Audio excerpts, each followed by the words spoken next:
bastards think enough to laugh at that joke.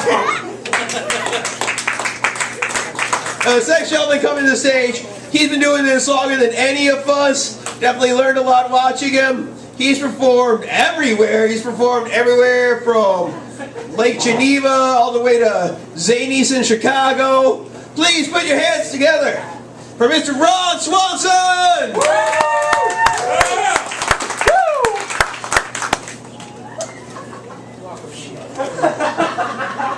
Oh, thank you, Marcos. Thank you, everyone. Give it up for Marcos. Give it up for the $5 in the cup. Give it up for all the comedians you see tonight. Yeah. Give it up for Bookworm. First off, I want to apologize. I'm very sorry about Russell Coulter. I'm not affiliated with him. I do know him. I'm sorry he made an appearance. He's just an asshole. So I want to apologize. I know we kind of look alike, but I'm not him. So, yes, let's get started. You like the hoodie I'm wearing? Nice. It's pretty awesome. I love The Walking Dead. You know, it says like, don't open, dead inside. You know, it could either stand for The Walking Dead or refer to my emotional state. So one of those. I know I said on the Facebook invite that I was going to be here nude. Yeah. And, well, let's get right down to it then. No, I'll get down to it here.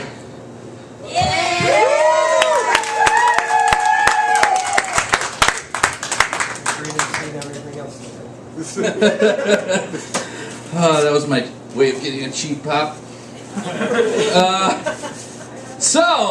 My girlfriend and I just moved into a new apartment.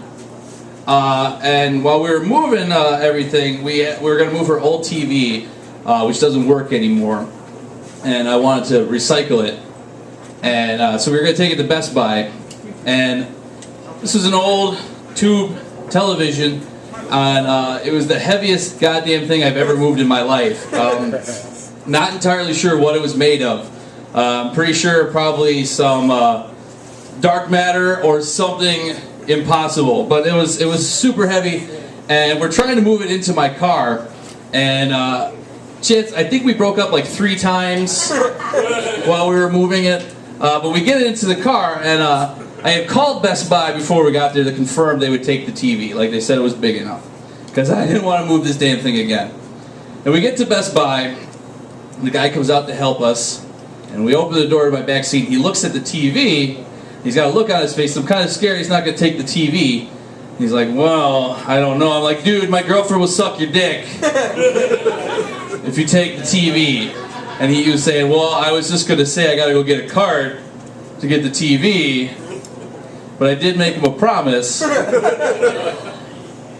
Oh, we're getting over it. So I have a blog. I don't know if anyone knows this. I have a blog where I review movies. Thank you. Actually, really cool. Just today, a director of one of the movies I reviewed commented on the review I gave him.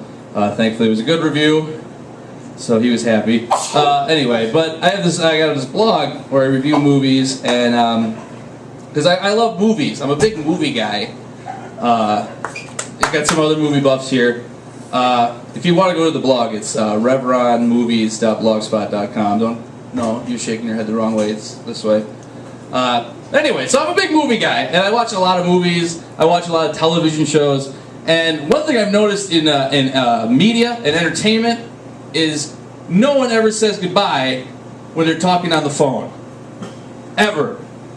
You know, they just, unless it's a child or like a loved one, you'll hear goodbye. But any other time, there's never goodbye. And there's got to be a case where someone wants that conversation to keep going. You know, like Jack Bauer, he's out getting whatever thing he's got to do in 24 hours that usually involves a nuclear bomb.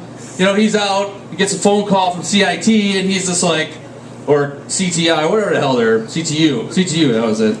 So he gets a phone call, like, Jack, all right, so the nuclear bomb's in a warehouse at 27th Street. He's like, all right, I'm on it. And then he just hangs up. And you know the guy on the other line is probably like, all right, so anyway, after we get this nuclear bomb taken care of, maybe we go to TGI Fridays and get like a blooming onion and a beer or something. Wait, Jack, hello? Did you just hang up on me? But like I watch a lot of horror films too, and like since it's it's October, Fear Fest is on AMC right now, so I'm watching all these horror films. And I've watched enough horror films where I realized I could survive a horror movie situation. Even though I'm the fat, funny guy, and I would be like the second person to die in a horror film situation, right after the only black character. But I've realized I could survive these situations. Like if, for example, my car, if I go to Camp Crystal Lake and I'm being chased by Jason, and I'm running towards my car, I'm just gonna like run right past my car, because I know the minute I get to my car, I'm suddenly gonna lose the ability to operate keys until just before he stabs me, and then I'll get in. And then of course my car won't start once I'm in, which is weird because it was working fine on the way to Camp Crystal Lake. I don't know what happened. Or like if your friend calls you in the middle of the night, and like you go there and you knock on the door and the door's open. Like, I'm just not going to go inside, because that's a bad situation, because we all know what happens next. Like, you'll reach in, the lights don't work, but for some reason you'll still go into the house, and you've been to your friend Billy's house a dozen times, but you still act like you don't know your way around the place, and you open the door, you think it's to a bedroom, but it's to a closet, and then a cat jumps out at you, because for some reason in horror films they keep cats in closets. I could survive with one. So I gotta ask, is there still a rapist in Lincoln Park? Can I finally take my kids and my wife and my husband out of hiding now? Because they've been in hiding for a while now. Let's see. So I've been gone from comedy for a while. I took a hiatus from comedy. Just because I just needed a vacation from it. Doing it for 14 years, felt I was due. But I realized while I was on my little hiatus that if I ever go missing in just general, do me a favor and call my creditors, because they're really good at finding me. So, I was homeless once and they found me. They just showed up in my car, like, hey, you owe money. I was like, whoa, how'd you find me? But yeah, I've took like a 2-month break off of stand-up comedy, but like I've been happy for a while, and as a comic, it's hard to perform when you're happy. Like I have a great job right now. I don't have a joke about my job. I just really like telling people what I do for a living.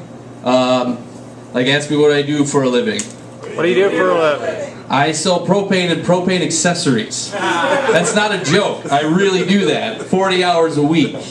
And I love telling people that. But I've been happy, like I got this great girl in my life, we just moved in together, and and it's just everything's going great. Like this whole year has been awesome. Like I went to San Diego Comic-Con this year, and that was amazing. I got to meet all these great celebrities. I met the entire cast of The Following, met the entire cast of Supernatural, met the entire cast of Arrow. I got to meet Matt fucking Smith from Doctor Who. I mean, it was awesome. I don't know if anyone's been to San Diego Comic-Con, but it's amazing. And it's super hard to get tickets. I found that out this year too. Like I couldn't get tickets, and I had to enlist the help of a celebrity in order to get my tickets. This is a true story. Mark Ruffalo, the Incredible Hulk. His father is smitten with my mother. And so when I couldn't get tickets to Comic-Con, she was having lunch with him and said it, and he's like, oh, well, I'll call Mark. And he literally calls his son and says, can you get me some Comic-Con tickets for this girl's son I know?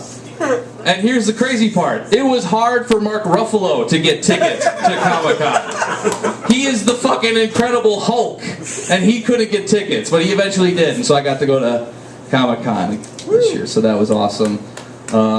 But yeah, things have been going great for me this year, and I just haven't felt like being on stage. I've been losing weight, and Grand Theft Auto 5 came out, so I've just been too busy doing that. But since I've been gone for a while, I've had all this time to think about stand-up comedy, and I didn't want to come here and just do, this usual jokes I do, like, hey, I'm a geek, I love comic books. I didn't want to do that tonight. I wanted to do something different. Do something really weird and different. I guess you could call it alt comedy or whatever you want to call it. But I just created this new little set. It's just going to be me goofing off, basically. You guys cool with that? Sure. All right. So, yeah, let's get this started. This is different stuff I'm doing here. Like, I'm going to start off here with what's called anti-jokes. You guys know what anti-jokes are? Yeah. Yeah, okay. Anyone don't know what anti-jokes are? Alright, so good, I don't have to explain that. So I wrote all these anti-jokes. You guys ready? I asked you, are you guys ready? Yeah.